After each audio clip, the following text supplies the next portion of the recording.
Hello, this is Brian Edwards. I'm going to tell you why you can't maintain weight loss after a big diet. There's a false premise. Dieters can wipe the slate clean. Our newer, slimmer bodies retain no memory of our larger, prior body. This is just not true. This is why you can't maintain weight loss. There are 120 billion shrunken fat cells in the reduced obese. This is the sponge. Do fat cells go away with dieting? No, they don't. You shrink them when you lose a lot of weight, but they are still there, ready to gain fat quickly as your body tries to do whatever it can to gain the weight back. The sponge syndrome is what I call it, and it causes the weight gain with several compensatory mechanisms on a relatively low calorie intake. A reduced obese person has succeeded in losing more than 8% of his body weight and subsequently will develop the sponge syndrome. Aspects of the sponge syndrome: you have a reduced basal resting metabolism. You also have a reduced exercise metabolism. You have increased hunger due to various hormones.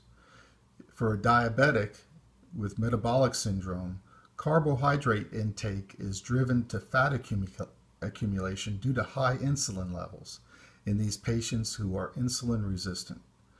Driving across country or other sedentary activities, such as you do when you study or during periods of poor health or stress, usually result in weight gain.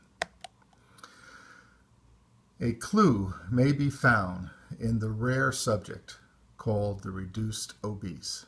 It's not so rare, that's why it's in quotes. These are people who have lost 8 to 10% of their body weight and then gained the weight back because of the changes in their body that I call the sponge syndrome. There are, however, about 8,000 champions of maintaining weight loss. They are registered in the National Weight Control Registry. But they have a tremendous metabolic and behavioral cost. They have to maintain constant vigilance. They weigh themselves every day, and if they gain 3 pounds, they immediately have a plan that they institute. This article has found that men are on about 1,200 calories net after exercise, and women are on about 900 calories net after exercise. This is literally a sub-starvation diet for the rest of your life. The caveat is, however, that these people's exercise, their metabolism is down by 42%. So while a normal person may burn 100 calories in a mile of walking, a person who is reduced obese will only burn 58 calories. Now, the important metabolism is the resting metabolism, because that's the 70% of the total metabolism. That's why when you hit the plateau, you will feel cold all the time as your metabolism slows down to save calories. Your body cannot be beaten. You cannot overcome the plateau with less calories or more exercise. Weightlifting has virtually no effect on resting metabolism. If you do a lot of muscle gain, 4.4 pounds worth, your metabolic rate will only increase by 24 calories a day. Now, these people, these champions of the National Weight Control Registry, they do several things. They weigh themselves every day. They have an immediate plan. If they gain weight, they have very little variety in their food. They don't binge on holidays. Exercise has become their fun time. They've had a life-changing event. Usually a divorce or new job gets them away from the stress in their life. The calories they usually are on are about 7 calories per pound. So if you're 200 pounds, that's 1,400 calories a day.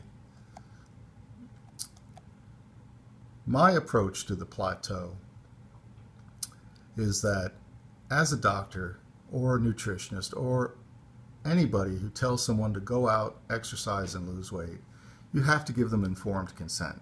What's the side effect of losing weight? Well, you become one of the reduced obese. And once that happens to your body, you must remain on a sub-starvation calorie diet the rest of your life just to maintain the weight, and that is with about 100 minutes of walking a day. So, I'm not throwing in the towel completely. I have done it, and what I did was I lost 80 pounds, and I later found out that that is the best way to go. Lose the big amount of weight, because even if you gain weight back, as I did, I gained back 50 pounds, I was still 30 pounds below where I was before. I hit the plateau and I slowly gained weight back, but then I switched to the Atkins diet. Now, for the last 3 years, I've been on the Atkins diet, and I have not felt hungry, and I have not gained weight. So what happens is that the high fat satiates your appetite, and you actually end up eating less calories.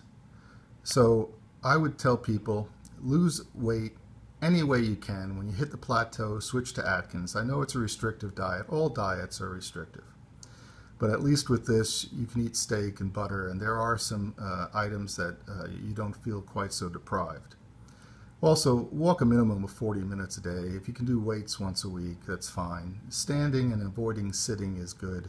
Make sure you sleep well, and make sure that you don't need CPAP.